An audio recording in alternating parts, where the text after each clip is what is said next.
What's up? It's Cher the Starry-Eyed Tarot Reader. Today I am doing a video response to Amidst the Gray for Coffee House decks. This is a hashtag that's actually had its moment about 6 months ago, and I missed it because I wasn't really like watching a whole lot of videos, so I'm doing it now. Better late than never. There are, I believe, 13 prompts? I didn't count them. Anyway, we'll go through them. The first prompt is, to explain, Coffee House decks is, the whole thing is like matching decks you have to different types of coffee and other drinks that you would find at a coffee house. So the first prompt is Espresso Shot, a deck that's strong, punchy, and gets straight to the point. And for this one, I chose the Crow Tarot. This is my was my first deck.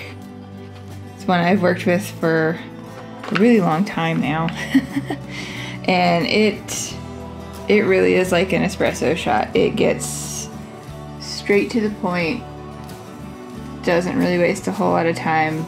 Definitely something that you would like pull out and read to, you know, wake you up like an espresso shot would. It's pretty simple. It's, you know, Rider-Waite-Smith based, easy enough for a beginner, I think. But there's still enough here for anybody to pick it up and really get a lot out of it. So that is, well, I can't tell if it's focusing. Hopefully this is focusing, because I've changed my setup for like the third or fourth time. Anyway. So this is my espresso shot deck. The Crow Tarot by MJ Cullinane. This is a mass market deck, so you could pick this up. I think it's by US Games, so pick this one up pretty easy. The next prompt is the Drip, a deck that's simple, accessible, and gets the job done. And for this one, I chose a deck that I actually just got and haven't worked with yet. I'll probably be working with it in the next few months. It's the Tarot Disassembled. Oh, I was gonna say, I was gonna do this like in the morning when I had a cup of coffee, but I'm not ever awake first thing in the morning. So it's like 9, 10 o'clock at night right now. So instead, I have an empty coffee mug and a sticker representing my feelings of how I feel when I wake up in the morning before I've had my coffee. It's just straight nope. Anyway, the Drip, Tarot Disassembled. This one is a independent deck by Jennifer Cooper-Steidley, I think. I'll put the information in the description below. But the reason I put this in the Drip as a deck that's simple, accessible, and gets the job done is because Jennifer, the creator, basically took the major theme. I'll put this down to make this a little easier on myself. The major themes of tarot and broke it down to its most basic symbols and elements and put it in a deck. I mean, it doesn't get much more accessible than, you know, a tarot card that, like the moon, with just the most basic parts of the Rider-Waite-Smith symbolism. And I think she did an excellent job. My phone's just not wanting to focus today, that's fun. Of breaking it down, like I said, to its most basic elements. So it's simple, accessible, I think extremely accessible, and, you know, it still gets the job done. It still has everything you need in just the most basic format. It's beautiful.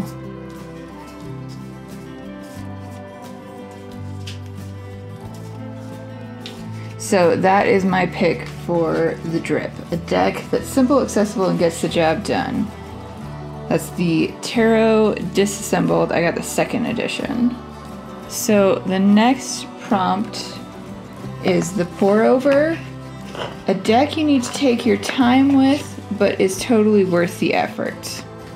And for this one, I chose, it's another independent deck.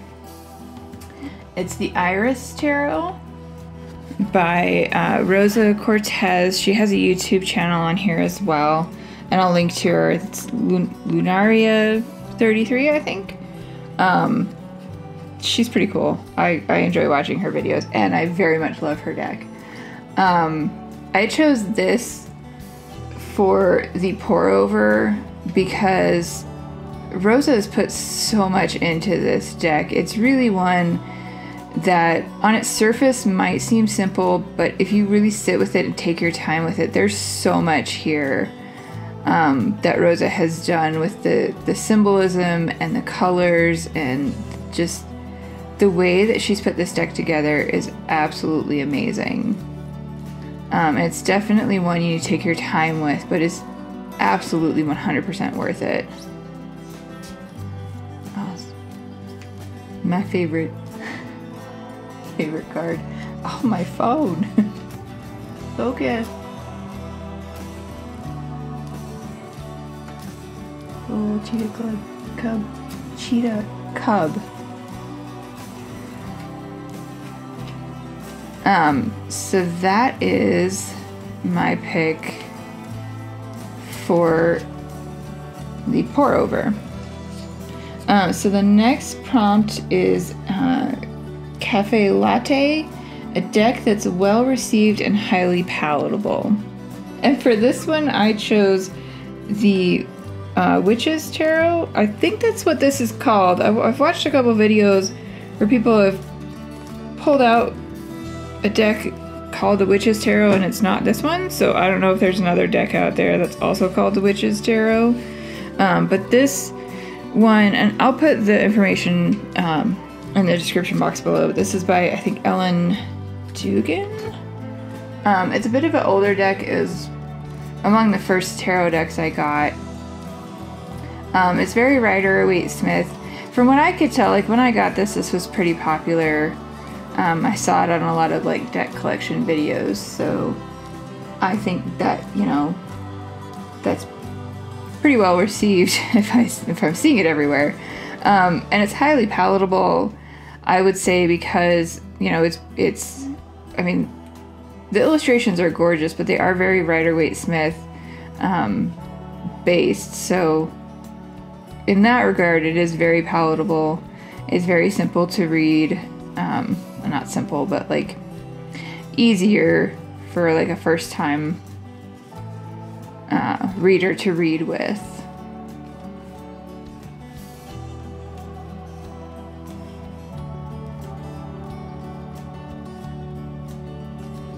So that is the Witch's Tarot. That's my choice for the CAFE LATTE deck.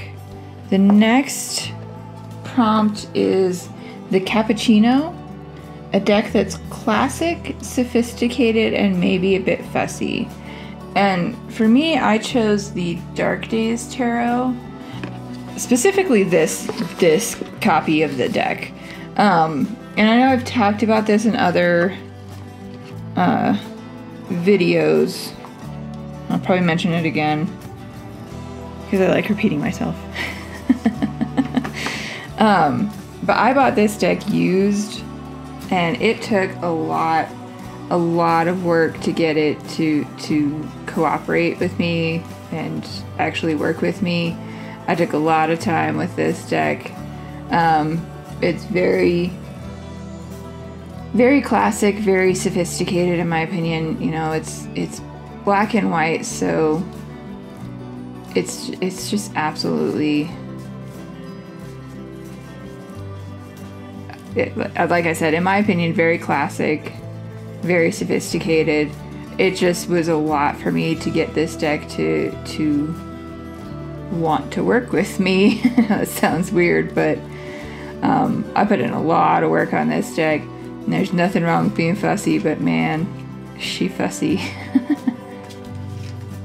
It's one of the only decks I have that I think right now it's the only deck I have that I keep a stone in with the deck. This little little fairy stone.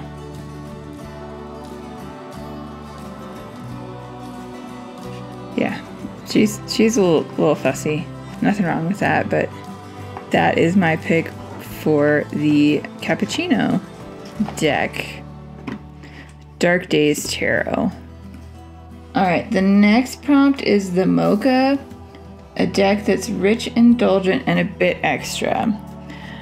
This is another deck that's new to my collection, and I won't actually be working with it until the end of this year.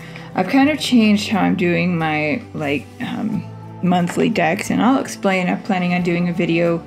It'll probably be in like October, November, where I do a rundown of my 2022 decks and then talk about what I've done with my 2023 decks in preparation for like working through all my decks in 2024. But this deck I'm not planning on working with until December. It is the traditional Korean tarot. It was a Kickstarter. Just look at those backs. Like everything about this deck is rich, indulgent, and yeah, a little bit extra. Beautifully so. Like it's an absolutely stunning deck. But yeah, it's definitely a MOCHA.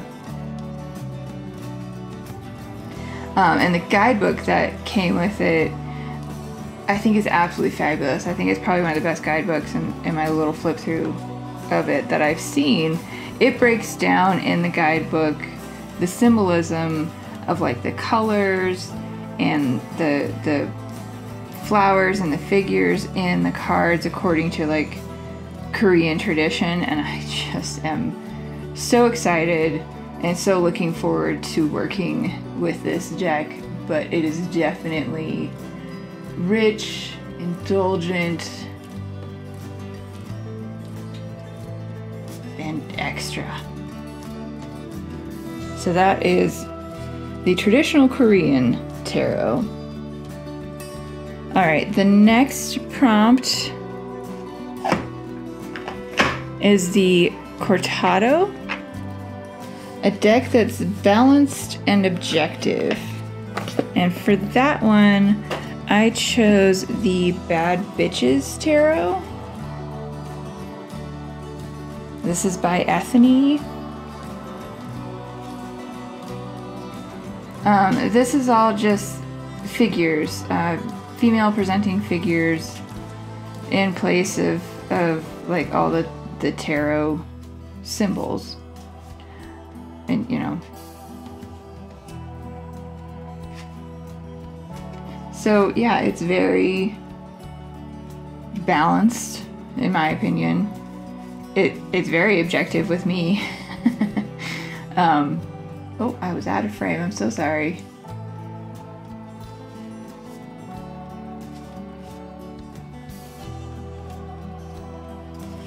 So yeah, that's the deck I chose for the CORTADO. The next prompt is the CON PANNA, a deck that puts you in your place but with a hint of sweetness. And for this one, I chose the Botanica Tarot.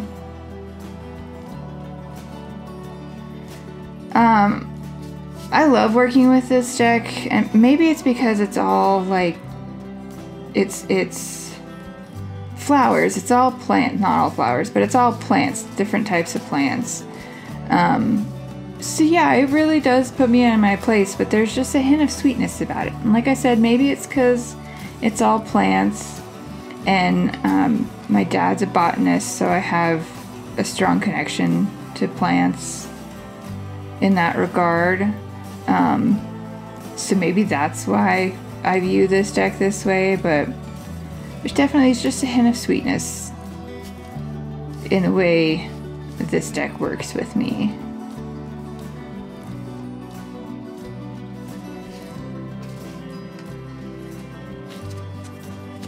So that is the Botanica Tarot. The next prompt is the CHAI LATTE, a deck that's warm, cozy, and nurturing. And for that one, I chose the Sasuraibito Tarot. And I've talked about this deck in my deck collection videos, and I'll link to that. This is one of the first indie decks I got. I love this deck. You know, I tend to drink chai lattes when I'm not feeling well. And that's the way this deck feels to me. Like, if I'm not feeling well, if I'm in a bad mood, or, you know, I'm a bit down, I feel like this is a deck I could pull out and read with. And it's not going to shy away from the truth, but it's going to be like a warm hug. It's a bit like a warm hug, this deck. That's kind of how I view chai lattes. A bit like a warm hug. It just warms you up from the inside out. And for me, that's this deck. Alright, the next prompt is the Matcha Latte. It is a deck that's an acquired taste or a bit unconventional. I love matcha lattes. I drink them a lot. I had somebody tell me once that for them, drinking a matcha latte was like drinking grass. Which I thought was really interesting. I've never heard a matcha described as having a grassy taste, but I guess it kind of does. I love this next deck as much as I love matcha lattes. It is the Lubanko Tarot. Oh, what a shock. I'm showing it off in another video. I will never stop talking about this deck. I'm not sorry. This deck is definitely unconventional. It's definitely an acquired taste.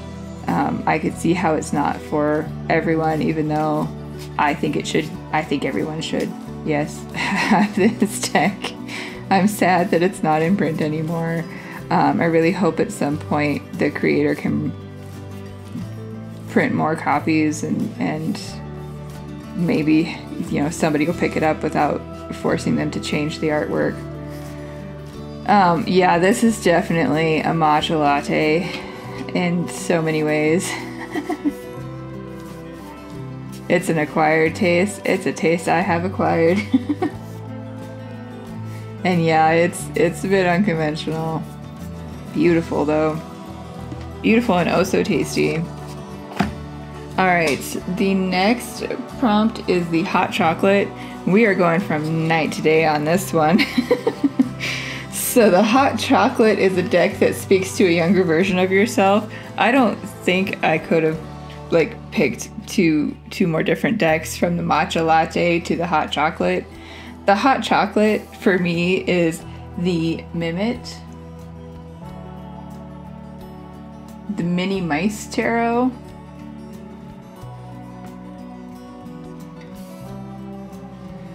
So one of the videos I watched, the person talking about the hot chocolate deck for them, they were talking about the way that they viewed it was if they only had like 10-15 minutes to go back in time and give their younger self a deck that they thought would be beneficial to their younger self, which deck would they choose?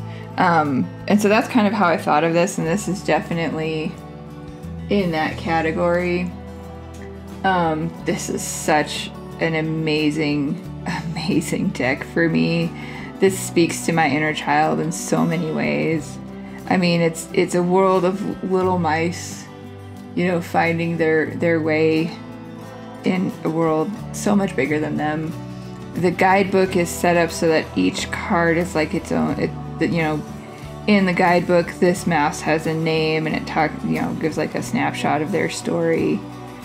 There's nothing about that wouldn't appeal to my younger self. It still appeals to me, but like, little me had their hands on this deck, they would have just spent hours looking through, reading the little stories. They probably would have memorized all the mice names. Probably would have written their own stories about the little mice. Like, this is definitely my hot chocolate deck. This is my inner child. Like, yeah, it's so perfect. All right, the next prompt is the Italian Soda, a deck that's fun, low-key, and not overly serious. And for this one, I chose the Very Little Tarot by Trungles. This is the same creator that did the Star Spinner Tarot. This is another deck that he did. I don't know if it was before or around the same time. I think it was around the same time. But it's a small deck, obviously. It's definitely more like stripped down, a basic version. Still has, you know, multiple lovers cards. It's also a pip deck. Oh, sorry, see if I can get to. So, you know, the cups go like this until the fifth one, and then it's this figure, and then it's this figure, and then, you know, the court cards are more fully illustrated. But it's such a sweet, fun, adorable little deck. It's definitely an Italian Soda. It's low key. It's really not overly serious. Like, yeah. It's bubbly and sweet, delicious, like an Italian soda. So yeah, that's my pick for the Italian Soda, the Very Little Tarot by Trungles. The last prompt is the Herbal Tea, a deck that takes things down a notch or helps you unwind. And for that one, I chose the Gentle Tarot. I think this deck fits that prompt so well. I mean, yeah, this is an herbal tea. This is like chamomile, peppermint, chamomile, peppermint, cup of tea on a late night in winter. I don't know what I'm saying. That's this deck. Like, it just, you know, it's gentle, it's calming. Definitely, like, after you've had, you know, too much espresso or something, take this deck out to be like, all right, let's take a breath, take a beat, and, you know, slow it down.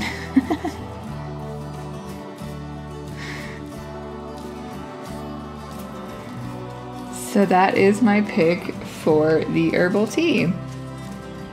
This is my second time recording this video. I still don't think my camera is working. I didn't even check to see if I was in camera on that last one. I'm probably going to wind up recording this a third time. Hopefully not. Fingers crossed that this worked, but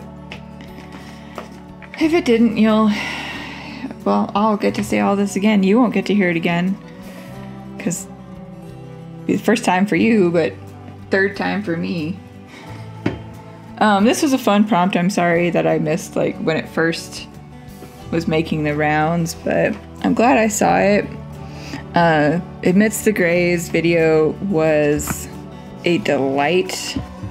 I highly recommend going and checking out her video and everybody else's videos. They were absolutely marvelous. I'm not gonna fit all the decks on here. I'm just gonna put a few of them because it's fun. I like doing that. I bet I could fit one more. Oh. Let's do that one. Like that. Oh. There's room on the other side.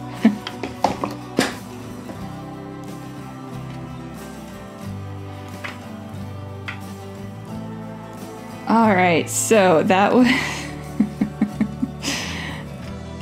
was my video response to Coffee House decks, tagged by Amidst the Gray. Like, comment, subscribe, all that fun stuff. Bye till next time.